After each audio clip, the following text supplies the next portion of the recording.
Le pape se fait kidnapper par des mariachis. Là, vous allez avoir le même que moi. Le pape se Les fait... costumes de mariachi ont dû coûter une blinde Aïe, aïe. parce qu'ils n'arrêtent pas de les surutiliser. À chaque fois qu'ils ont un plan à remplir, ils mettent les gars en costume de mariachi. C'est vraiment, vraiment bizarre. Allez, au boulot, boulot, boulot. Et à un moment donné, après un souper, Françoise va décider de violer le pape. Vous m'avez bien entendu. Elle va faire ça sur le bord d'une piscine. Non. Parce qu'elle a voulu s'évader. Encore une fois, le genre de scène qu'on rêvait tous de voir dans un film un jour. C'est dimanche navet.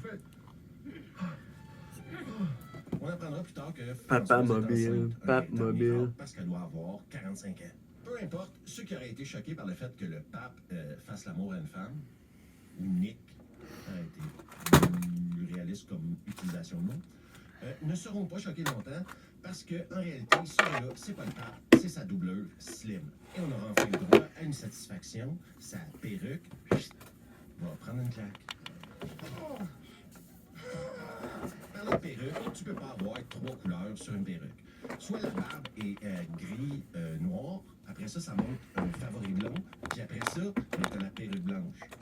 Ça marche pas. Ensuite, l'orange de Françoise va se faire attaquer par des drones d'un cartel concurrent. Et comme le réalisateur n'avait pas d'argent pour tourner une véritable scène d'action avec des drones, ce qu'il a décidé de faire, et c'est un choix assez audacieux, je pense, c'est de mettre une narration qui nous explique à nous qu'il n'y avait pas assez d'argent pour tourner une bonne scène d'action avec des drones. Donc l'argent compte mal. Dans la réalité, c'était extrêmement spectaculaire. L'objectif maintenant de Slim et Françoise est de se rendre au Vatican en Italie. Parce que maintenant, Françoise, elle veut retrouver son argent et Slim, lui, veut une prime de licenciement. Encore une fois, c'est pas le film le mieux écrit que j'ai vu de ma vie non plus. Et c'est durant leur cavale, OK, qu'on va apprendre que Slim, la doubleur du pape, est en réalité musulman.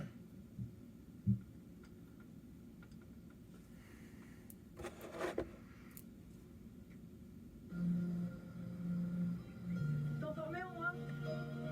Pour se rendre au Vatican, ils vont devoir prendre un sous-marin. Et s'il n'y avait pas de budget pour faire une scène de drone plus tôt, est-ce que vous pensez qu'ils ont le budget pour faire une scène de sous-marin? Non. Donc, au lieu de nous montrer une scène de sous-marin, on va avoir le droit à une scène d'art et d'essai. Quand on arrive en Italie, on sait qu'on est en Italie parce que la Papa Mobile, OK, eh ben, c'est devenu un camion à gelato. Je vous jure, ce film-là, c'est une suite d'idées pourries, une après l'autre. Françoise et Slim vont rentrer dans le Vatican par la grande porte à bord de la Papa Mobile parce que c'est connu que le pape conduit lui-même sa voiture. Oui, je sais, faut en accepter une chier d'incohérence dans ce film-là parce que sinon, tu t'en sors pas. Psychologiquement et spirituellement, tu t'en sors pas. Alors ma chambre, elle est pas grande, mais elle est très confortable. Rendu à l'intérieur, Slim et le pape vont se confronter, OK? Ils vont se dire leurs 4 vérités entre deux yeux. Et c'est là que j'en profite pour vous rappeler que Kad Merad a accepté de jouer dans ce film-là au salaire minimum. D'habitude, quand les acteurs choisissent de jouer dans des grosses bouses, ils demandent beaucoup plus d'argent. Là, lui, il fait le parcours inverse. Il accepte de jouer dans une grosse merde pour presque rien. C'est bizarre. Je sais pas si moi, tiens, je vais vous mettre ma main dans la gueule. Mais remplacé?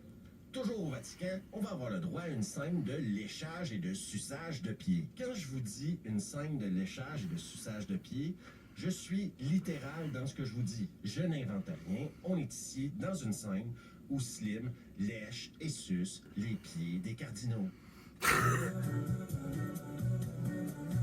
Je vous mentirai pas, j'ai trouvé cette scène-là dégueulasse.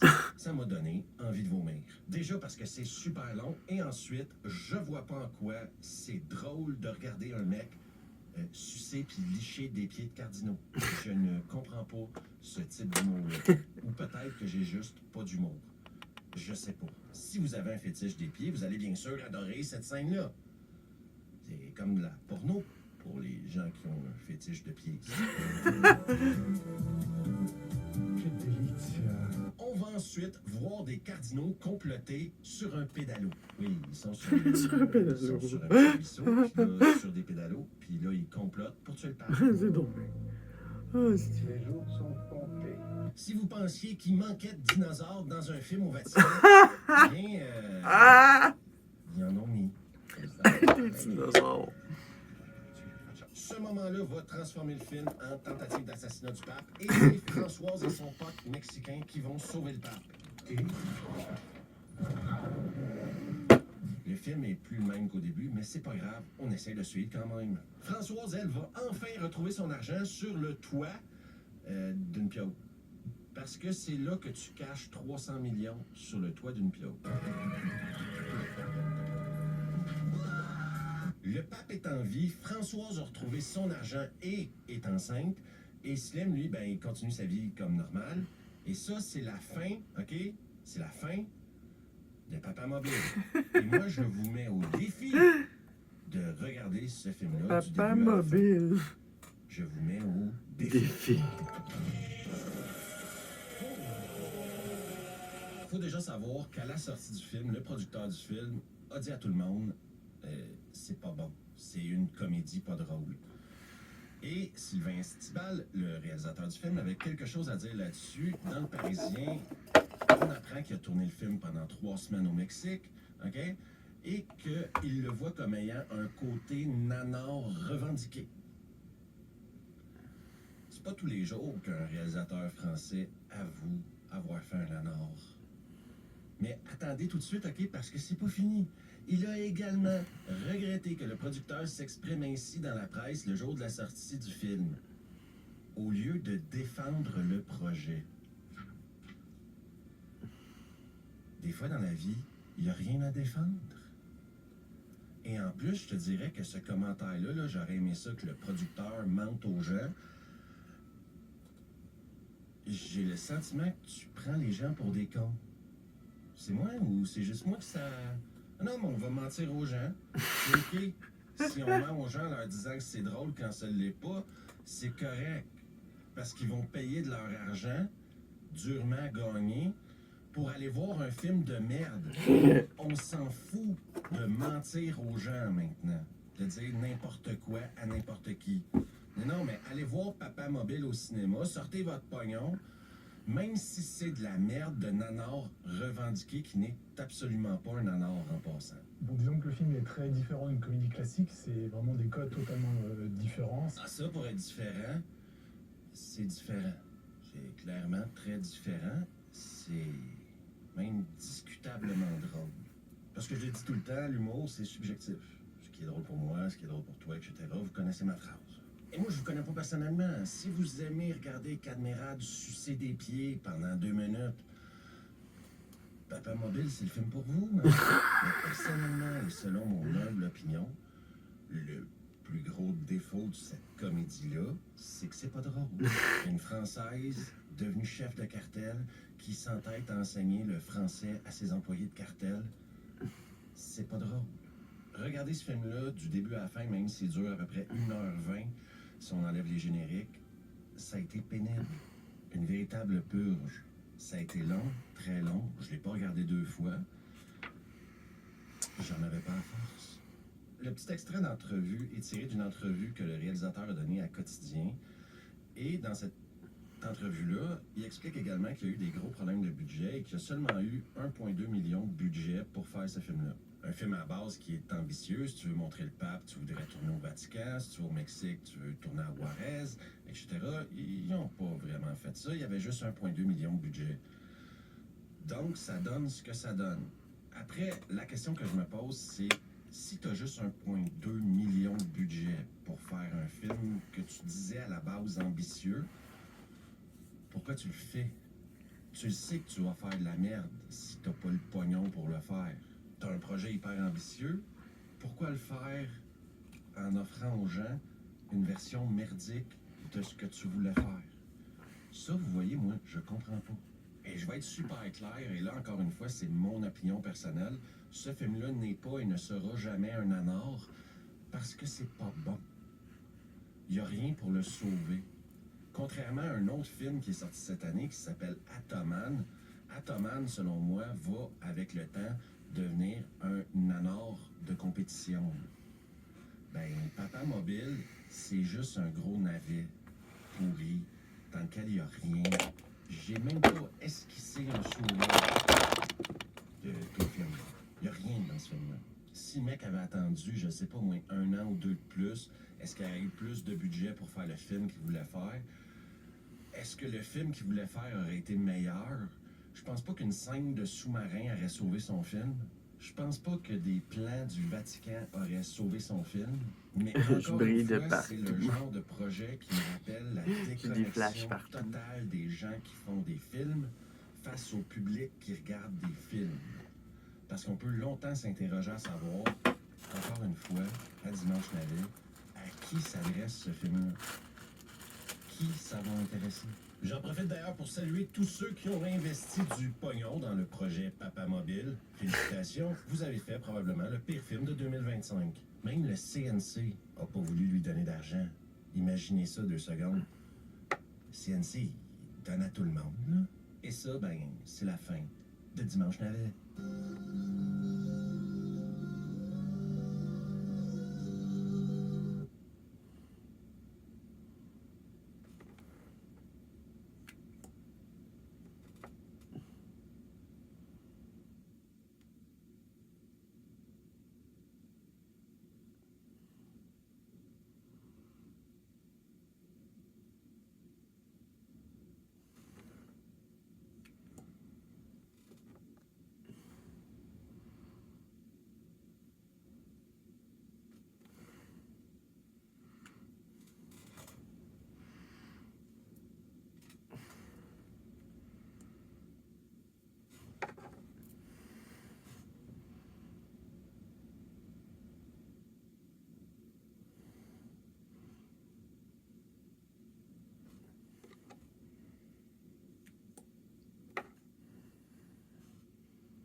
C'est vraiment beau. C'est parce que dans cet angle-là.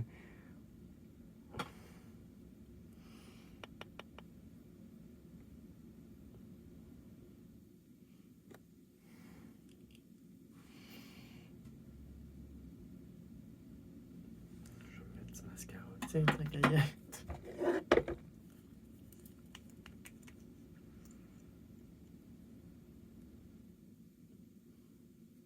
Hey!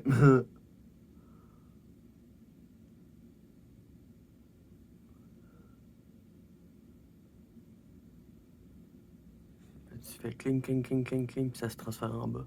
Puis cling, cling, cling, cling, cling.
Mais c'est de toute beauté, ça.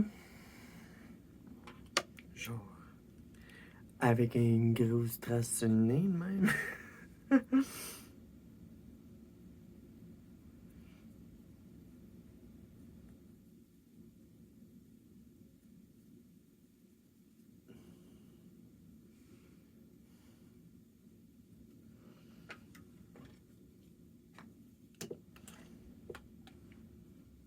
Ah. Un petit glow-up. Ah, il est là. C'est du fard à paupières. Ça aussi. Je cherchais, mais je ne le trouvais plus. C'est un... Dans le fond, c'est un fard à paupières liquide. Kat Von D. Il flash full, là, il glitter. Au début, je pensais que c'était un rouge à lèvres. Mais après ça, je me suis rendu compte que c'était du fard à paupières liquide. Ne sachant pas comment appliquer du fard à paupières liquide, eh bien, je le laisse en attente ici. Donc, j'ai mis un petit primer autour de mes yeux. Normalement, c'est fait pour les yeux, sauf que là, j'avais juste ça, fait que j'ai mis ça. Puis ensuite, j'ai pris ma palette de Disney. Puis, avec ma palette de Disney, j'étais allé chercher un mauve. Puis après ça, j'ai été chercher du mauve plus foncé. Puis après ça, j'ai mis du blanc. Puis j'ai smudgé avec le reste, fait que ça me donne un beau milieu blanc, côté foncé.